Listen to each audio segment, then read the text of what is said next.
जी हाँ, कुछ लोगों को आत्माओं से साक्षात्कार हुआ है। कहते हैं मनुष्य का शरीर नष्ट हो जाता है, लेकिन आत्मा नष्ट नहीं होती। कुछ आत्माओं को पुनर्जन्म प्राप्त नहीं होता, उनकी मुक्ति हो जाती है। वह आत्माएं ईश्वर रूपी शक्ति में विलीन हो जाती हैं। उन्हें पुण्यात्मा कहा जाता है। ज़्यादातर आत्माएं एक शरीर का त्याग कर दूसरा शरीर धारण कर लेती हैं। आत्मा को कभी पिछले जन्म की याद नहीं रहती। कुछ आत्माओं को रह जाती है। नया जन्म लेने के बाद भी पिछले जन्म की कहानी कहने वाले लोग मिल जाते हैं। ये लोग अपने पिछले जन्म के ठिकाने, गांव या शहर का नाम भी बताते हैं। उनकी मृत्यु कैसे हुई थी यह भी बताते हैं। अपने पिछले जन्म के घर का पता भी बताते हैं। उनके माता पिता और भाई बहनों को अगर वे जिंदा हो तो पहचान भी लेते हैं। पिछले जन्म के लोगों की फ़ोटोएं भी पहचान लेते हैं। कुछ लोगों को तो अपने पिछले 3 से 4 जन्मों की याद होने के उदाहरण भी मिले हुए हैं। हाँ, कुछ आत्माओं को नया शरीर प्राप्त नहीं होता और वे भटकती रहती हैं। ऐसी आत्माएं दुष्टता पर उतर आती हैं।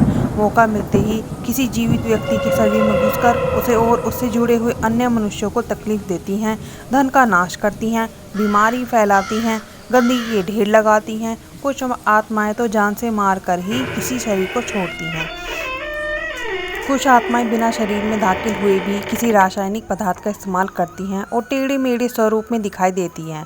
उन्हें देखकर लोग डर जाते हैं। पुराने आवासों में या खंडरों में या टूटे फूटे मकानों में बसना इन्हें अच्छा लगता है। मनुष्य को छोड़कर अन्य प्राणी इनके अस्तित्व को तुरंत पहचान लेते हैं। जैसे कि कुत्ता, आपने देखा होगा कुत्ता अक्सर भौंकता रहता है। कोई बात ना हो फिर भी बिना बात के, बिना किसी वजह का वो भौंकता है। ऐसे में आपको समझ लेना है कि वहाँ कोई भटकती हुई आत्मा है, वहाँ उधर आत्मा घूम रही है। ऐसी आत्मा को वहाँ से भगाना बहुत ज़रूरी हो जाता है।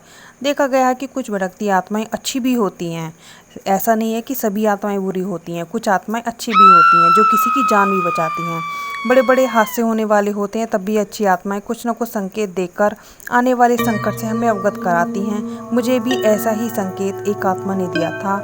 जब मैं एक बार किसी ट्रेन में सफ़र कर रही थी तो ट्रेन में एक्सीडेंट होने वाला था और उसने मुझे आगाह कर दिया और मेरा बचाव हो गया। उसने ट्रेन में मौजूद अन्य लोगों को भी आगाह किया था, लेकिन वे उस संकेत को समझ नहीं पाए और अपनी जान से हाथ धो बैठे। इस बात पर विश्वास करना चाहिए कि अगर भगवान होता है तो आत्माएं भी अच्छी और बुरी दोनों तरह की होती हैं, जिन्हें हम भूत कहते हैं। तो ये रही थी आज की हमारी वीडियो। अगर आपको इसी प्रकार की और वीडियो भी देखनी है तो हमारे चैनल को सब्सक्राइब करना ना भूलें। धन्यवाद।